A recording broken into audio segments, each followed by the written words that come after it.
Welcome to the Progressive Vibe Podcast. I'm your host, Dottie. Today's date is May 26th. And again, I'm your host, Dottie. Welcome. It's been a few days, but I'm back. Missed you guys. Thank you guys for showing so much love and support with the views. Again, I'm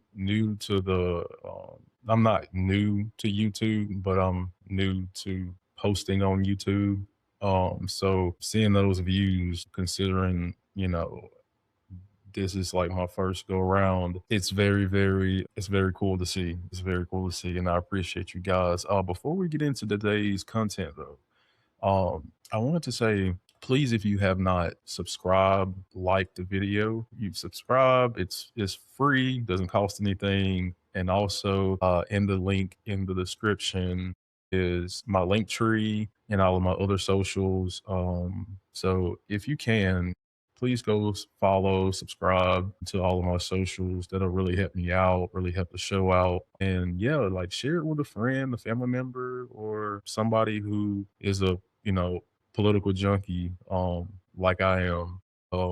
So in that being said, there's a tale of two Americas that's currently taking place in America. Honestly, it's always been um in place. It's always been two sides of the coin as it relates to race relations in this country. It's just the way that it's been, and it has kept us from evolving society. It's a team sport. A lot of people love sports. I love sports. And if you take that type of terminology and you fuse it with politics, it's really honestly very, very similar. One person on the team can't win the game. You have to have a collective. You have to have a team sport. You might have an MVP, you might have a player of the game, but in essence, you have to have the team playing as a team to win the game. And right now, as it relates to America, we're not playing as a team. We're just not playing as a team. And you're seeing that in real time, the devolvement in our lives and our interactions. You feel the tension in the air. You can cut it with a knife. It's when you go to the grocery store. It's when you go in and pump gas. It's when you're going to work. You just, when you're going to the gym, you just feel it. You just feel it. And nothing upsets me more than someone who sits in a seat of power and a person of color who tends to turn a blind eye, it seems like, to the injustices that are being that's currently taking place in America as it relates to voter suppression. We have an election that's coming up in November, a very, very consequential election, the midterms. We have a bunch of local state primaries that's currently being processed, and my state is one of them, Alabama. We have a election that's coming up on the 10th, this Tuesday coming up. And a lot of these southern states, have throughout, congressional maps and have redrawn them in have redrawn them in, seems like, in the advantage of whatever party's in charge. And predominantly parties that are in charge in the South are Republican. And again, I want to rebuffer the point in saying if it was a Democratic state that gerrymanders, it's wrong. And two wrongs don't make a right. It just don't. It's not right when the Democrats do it. It's not right when the Republicans do it. Um, disenfranchising voters is one of the most spit in your face things you can do to somebody, because you're muzzling their voice. Everybody can't sit in Congress, but we all should have a seat at the table. We all should have a sense of power within our vote. We should feel like everybody vote should count for something. You should be heard. I mean, we are all living in this world together. We all have similar problems and concerns that are in our everyday lives. And it's not fair if one side of one side of civilization is able to prosper while the other side has to, barely even get breadcrumbs. It's not the reality that I feel like we as people should be accustomed of living. I feel like we should make a whole world, and we have to start within our country, obviously, but we have to create a whole world, a whole environment that's going to be beneficial for every American, no matter who you are. It's just that simple. And I just think we've got so far away from that, and we are backtracking in a way that it's just alarming. It should be alarming to everybody. And I don't want it to feel like that it's just too late for people to just then start waking up to the fact like it has to personally affect you. It has to personally affect, you know, somebody who you care about, somebody who you love in order for you to join the team. How about like let's just be on the team because it's the right thing to do. You know what I mean? Like it's just weird that, again, I just wanna before we get into the content, I'm just ranting right now because like I just feel like sometimes I'm speaking in like a void, like a black hole. And I feel like it sometimes it's just like nobody is like listening. Like we have to look beyond the political lens and like realize that we all want the basic necessities to maintain a decent way of living. It shouldn't be rationalized. It shouldn't be like, well, some for you, nothing for this person, and all for a fraction of the country.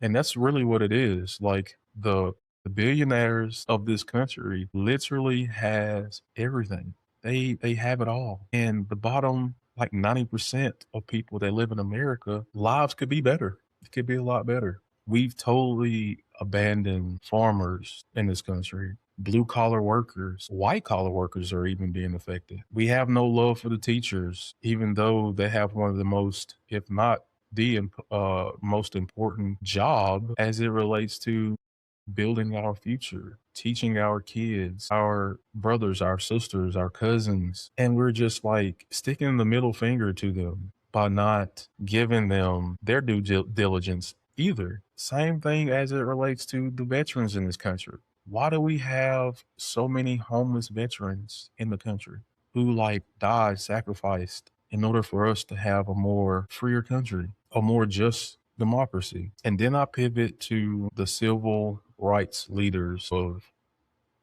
this country who sacrificed it all for the rights to vote, to have that constitutional right as a person, to have that freedom, to actually fulfill that democracy. They suffered brutality, unnecessary, severe brutality. And I'm pretty sure they're like rolling over in their graves looking at the United States of America in 2026 and seeing us just backtrack as a country. And I wouldn't blame them. All that sacrifice, all that hurt, all the tears, all the blood, just to be free, just to live decent, just life. Because we have people in this country who are so power hungry, who are so racist, who are so hateful that in order for them to prosper even more, to get even more richer, they want you to become poor. They want your living conditions to go deeper in the.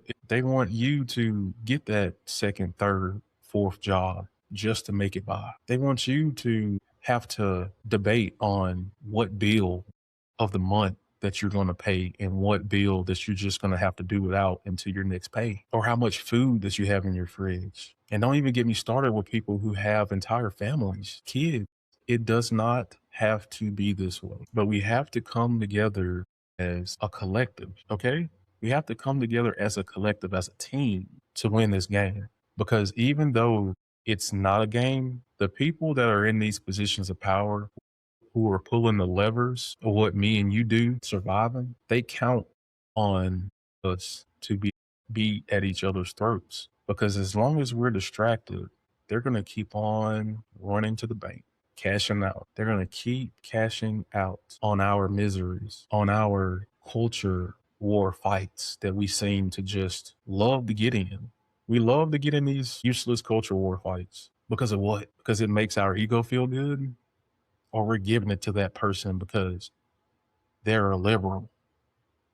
Or we're giving it to that person because they're a Republican, and not looking at the humanity side of it. We all brothers and sisters. We all have more in common than don't. And just because we do stuff differently does not mean that we're not the same. I bleed the same color you bleed. I want my family to be took care of just like you want yours to be took care of. I want to live a decent quality of life just like you want to live a decent quality of life. And so the tale of two Americas has always been that, because on top of a racism thing, it has always been a class war thing. The people at the top seem to get richer on the working poor middle class of this country, the backs. And I'm tired of it. I'm tired of seeing people who I know and don't know worrying about things that they should not have to worry about. You're a decent person in this world. You try to play by the rules. You should be rewarded for that. You shouldn't have to continuously devolve into a state of bankruptcy or financial woes or constantly rationing stuff. It shouldn't be a thing. Or deciding I'm not going to go to the doctor because I'm not trying to pay that bill, that doctor's bill, go into debt because I need to be seen by a freaking doctor, or going to the dentist or the eye doctor. I'm just kind of over all of it, because it's just, you're seeing this stuff happen in real time and you just cannot believe it. You just cannot believe it. And you have the president of the United States on national TV talking to a reporter saying that I don't care about Americans' financial situations. All I care about is Iran not having a nuclear weapon. Like what? And then just to be sure, another reporter asked him again the same question and he doubled down.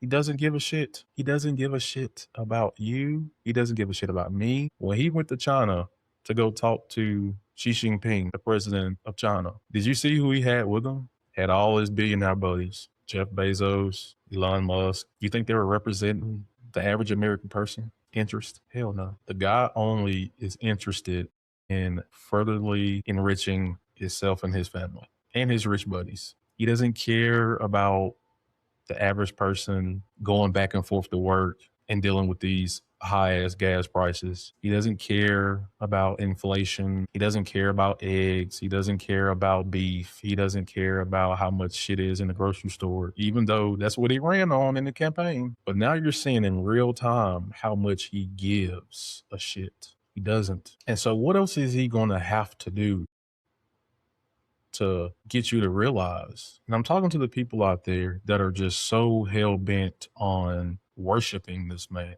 What else is he going to have to do for you to realize that he does not have your best interest? And you're going to say, well, buddy, well, you're not saying that to the Democrats. Yes, the hell I am. Because it's time for Democrats to have new leadership representation. Chuck Schumer, Hakeem Jeffries. It's time for new leadership representation. It's time for the new Democratic Party to not take corporate PAC money, because your financial interests lie in another place. Your interests lie in another place. When you're getting lobby money, or when you're lobbying for these corporations and they're paying you to do it, that's called conflict of interest. You're not serving the American people. You don't need to be in that leadership position. Not in my estimation. We need Democrats that's going to go and fight. We need strategic people in power that are who are not afraid to challenge the system.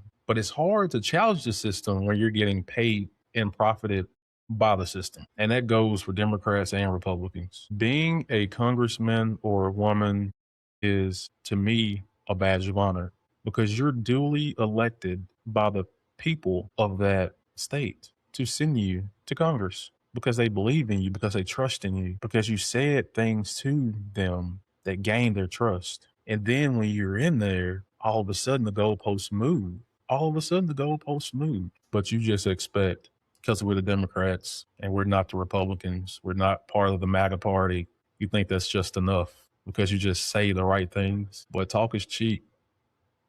And I think a lot of American people out here are starting to wake up to the fact that, damn, the Republicans don't have my best interests and the Democrats act like they have my best interests, but seems like a damn thing gets done to improve the average American's life in this fucking country.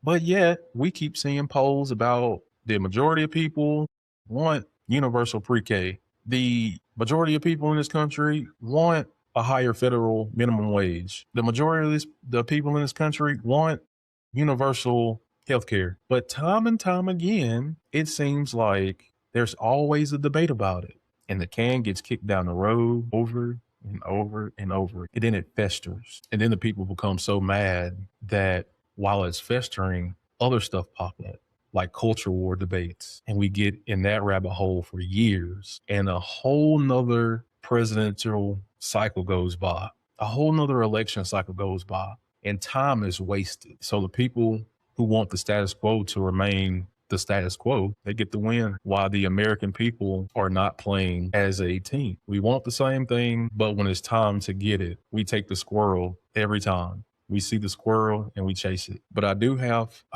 hope. I do have hope. And I see it every day. I see it every day. More and more people who didn't even give a damn about voting, all of a sudden now they're registered. All of a sudden now they're researching. That's what gives me hope. So that is my almost 30-minute rant. And I want to speak on going back to the civil rights and the, again, unfortunate decision that the Supreme Court made as it relates to the Voting Rights Act in this country, furtherly gutting it, in my estimation. We have this gentleman, black man out of Texas. He's a congressman who seems to be steeped in ideology. And honestly, it just seems like he's brainwashed. Could be a lot of self-hatred that he has for himself. I don't know.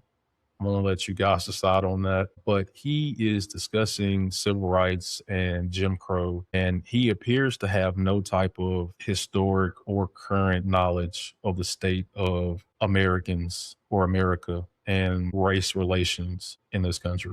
So let me pull this up. Give me 1 second. I want to show you guys this right here. Okay, here it goes. All right.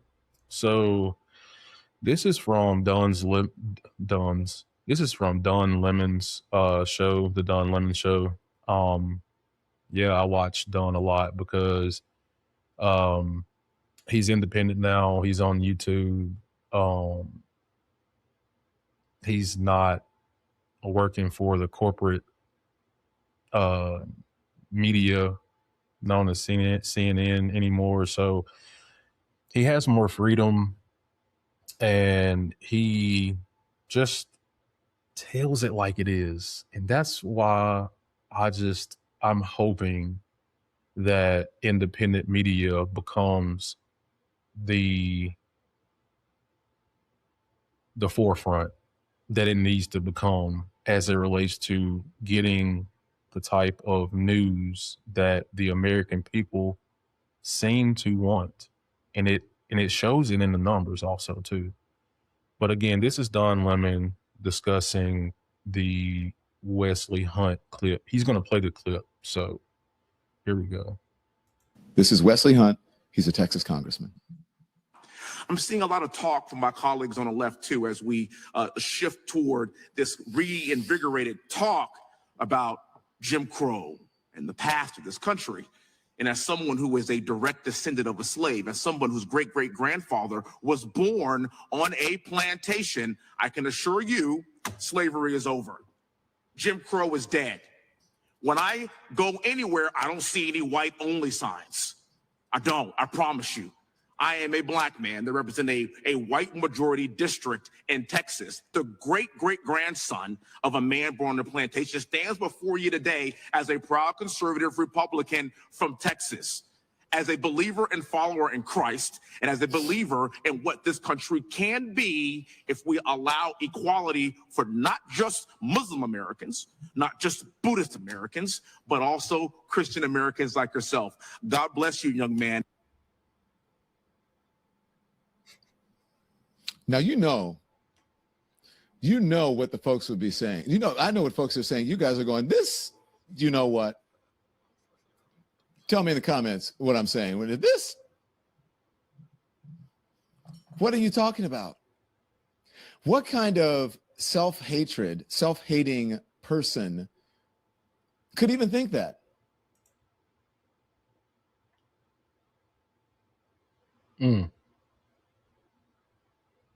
So that was Wesley Hunt. And as Dom was just saying, it's just self-delusional. Like, dude, how do you even like sleep at night, man? Like, for real, like, it's so tone deaf. It's so tone deaf. And like, what do you even tell your constituents? Like, and again, he has like this egotistical type of like persona about him that just oozes just like, I'm not like them. I don't know. It just feels like he said in the video, he serves a pretty much majority all white district. And do you feel like you're compelled to say that on camera because you have like them listening to you or something like that? Like, are you scared that you're going to lose your seat if you don't try to spin this in a way that's going to like pet the feelings of a racist person? I don't know. Like, I don't know. It's just so weird. And for you to bring up a relative that was literally born, I'm going to take him for his word, born on a plantation. I'm pretty sure that great grandfather of yours is rolling around his grave. Because guess what? If he was alive today and he was living in the South, his voting rights would be muzzled. He wouldn't have the representation that he would be looking for or that he fought for. And it's just such a disingenuous answer. It's so weird. It's just so weird. And it's so self-delusional. And I feel like people like him are a part of the problem.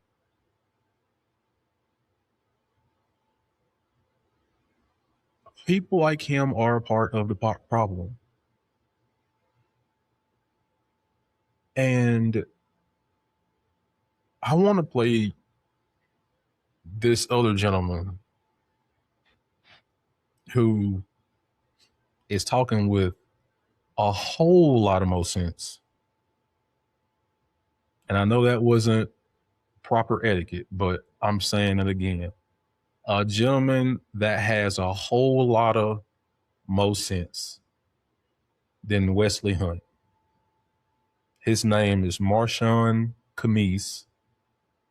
He is a activist and voter out of the state of Louisiana. And he's talking at this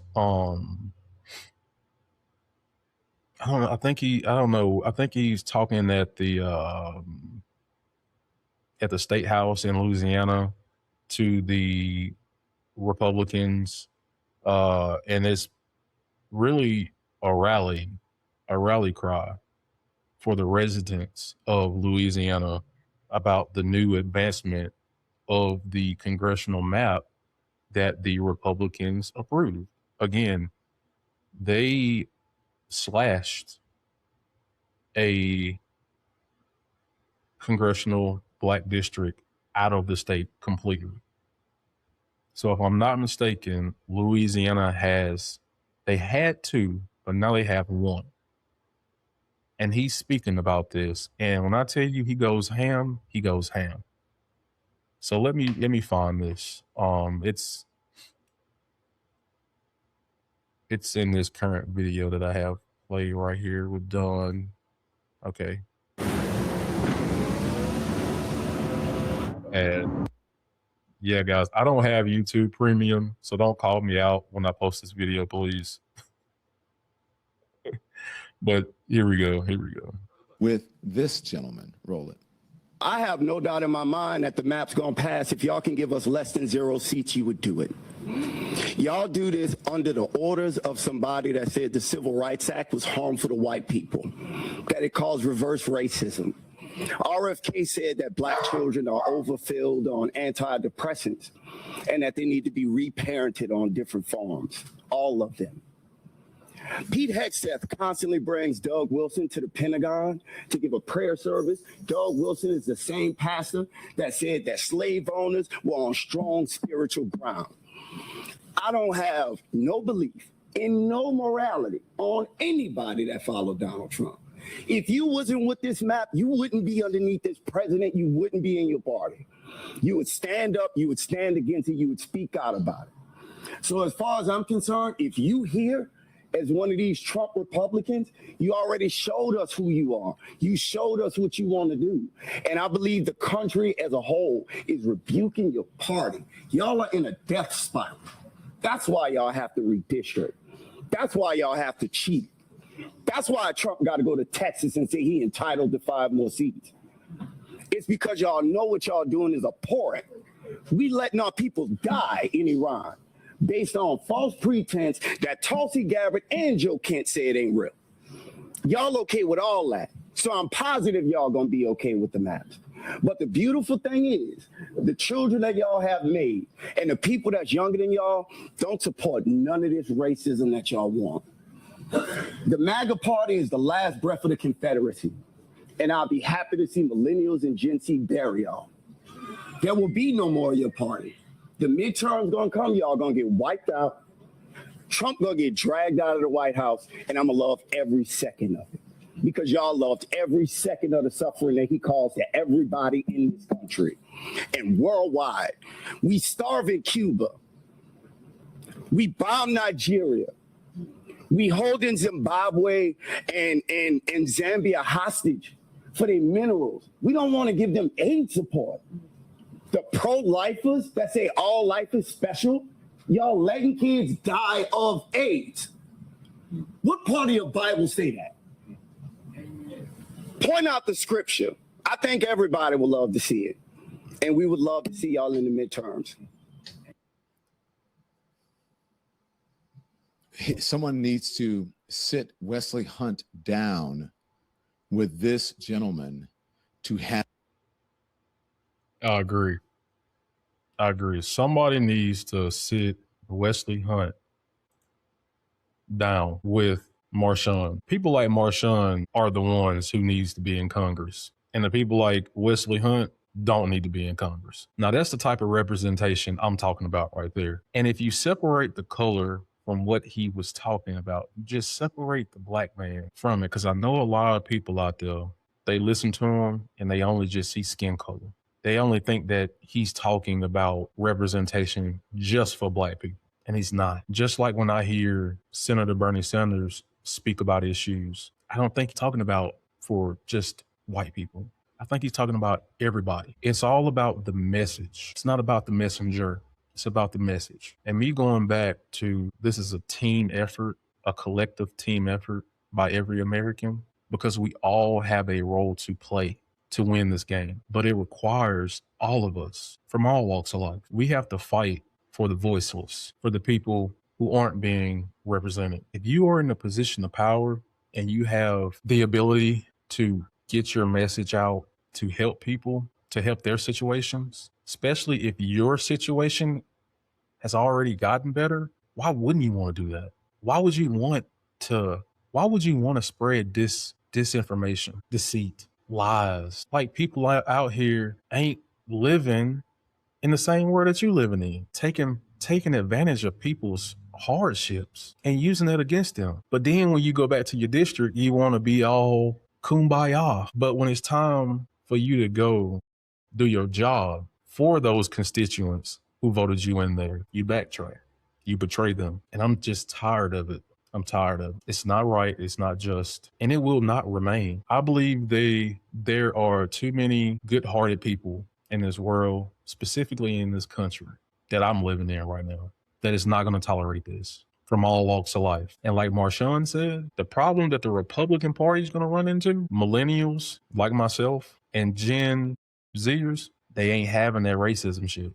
It ain't gonna work. Not for all of us. It ain't gonna work. We built different. And that's another sports term that we use down here in the South a lot. We built different. And I really do think the grassroots movement is gonna stem from the South. See, once that grassroots movement rises up in the South from those poor states, once our voice starts being heard, it's going to penetrate through the entire country. Mark my words. That's what history tells us anyway. Look at the civil rights movement. Where did it stem from? Predominantly from the South. And before we go, just to give Wesley Hunt, that Texas congressman that's playing stupid, let me just give him a little history lesson real quick. I got notes. So, Mr. Wesley Hunt, if you're listening, you probably ain't, but maybe somebody who listens to you will refer this to you. The civil rights movement. The American Civil Rights Movement was a transformative social and political campaign spanning from 1954 to 1968 that successfully dismantled legalized racial segregation, disenfranchisement, and institutional discrimination against Black Americans. Primarily concentrated in the South, the movement relied heavily on grassroots activism, nonviolent civil disobedience, and strategic litigation to secure constitutional equality. Driven by the enduring resistance of Black communities, it compelled the federal government to pass landmark legislation that permanently reshaped American society. Here are the key methods. Litigation, specifically the NAACP, systematically challenged Jim Crow laws in court targeting segregated public education and infrastructure. Boycotts, economic leverage such as the famous 381-day Montgomery bus boycott, forced municipalities to integrate transit networks. Direct action, peaceful sit-ins, freedom rides, and voter registration drives exposed deep Southern institutional racism to national television audiences. Mass marches, large-scale peaceful demonstrations galvanized federal intervention and pressured legislative bodies to act. Not done. A civil rights icon and U.S. Congressman, the great John Lewis, who sadly passed away in 2020. He represented Georgia's 5th congressional district, and he was also born in Alabama. He dedicated his life to the civil rights movement, famously serving as a freedom rider, organizing the 1963 March on Washington, and enduring severe brutality during the 1965 known as Bloody Sunday March across the Selma, Alabama bridge. He coined the phrase "good trouble" to inspire future generations to stand up for justice. I hope Wesley Hunt hearing this, because I know Wesley Hunt know who John Lewis is. So you think your great-great-great-grandfather would hearing the shit that you talking about? Or you think your great-great-great-grandfather would be on the side of John Lewis and what he did? Let me continue. The John Wrights Lewis Voting Rights Advancement Act, reintroduced in 2025 as H.R. 14, is proposed federal legislation aimed at restoring and strengthening the Voting Rights Act of 1965. It seeks to modernize the formula and federal preclearance of state voting law changes targeting voter suppression after the Supreme Court weakened the original act. The purpose of the bill is to protect against racial discrimination in voting and restore protections largely dismantled by the Supreme Court's decision like Shelby County versus Holder. The preclearance mechanism establishes new criteria requiring states and jurisdictions with recent history of voting violations to obtain approval from the U.S. Department of Justice before voting changing laws. Here are the targeted changes that that bill would do if it was passed. It will require states to publicly announce voting changes at least 100 days before an election and expands federal authority to send observers to areas with high risk of discrimination. Lastly, but not least, the current status of the bill was reintroduced in the House on March the 5th by Representative Terry Sewell, our representative out of the state of Alabama, my state. And in the Senate, it was reintroduced on July 29th, 2025, with strong Democratic support. Republicans voted against it. Again, this bill makes our elections freer, fairer, protects people's voting rights all in one, not just white people, but the equality of people. The bill would sponsor everybody because we all deserve fair representation, not just white people. So Wesley Hunt maybe could learn something from Marshawn, or if he listens to the podcast, maybe he'll learn something. Or just maybe he chooses to play dumb because he already has what he has, and that's that seat at the table. Maybe he doesn't want other people that look like him at that seat at the table. Something to think about. But we all eating around here. That's what America is. We all eating. Not all for one, one for all. And I truly believe that. And I think that's where the heart of the country is too. Once again, I'm your host, Dottie. This has been the Progressive Vibe Podcast. I will link my socials in the description. I really hope you guys enjoyed today's show. It was a little bit longer of a runtime today. Still trying to, get my wind back and get my confidence being gone for so long from the podcast. But I really do appreciate you guys for just sticking with me and showing me love as you continue to do. And I can't wait to talk to you guys in the next one, guys. I want everybody to stay progressive, keep fighting a good fight. Again, if you haven't registered to vote yet, please do. Elections, specifically in my state, are coming up very, very soon. And if you like, I'll just maybe post a step-by-step process on my socials to kind of give you guys what you need to know in order to do it. It's not a hard process. I think the process, if you're a new voter and you need to know how to vote, it probably takes maybe 10 minutes. All that stuff will come up for you. And, you put in your information, your name and all that, and what location you in and all that. And it'll pop up like your polling station where you need to vote and all that. But I will definitely make it a point to give you guys some information on that for sure. So again, I love you guys and stay progressive, keep fighting a good fight. And I will see you in the next one. Peace.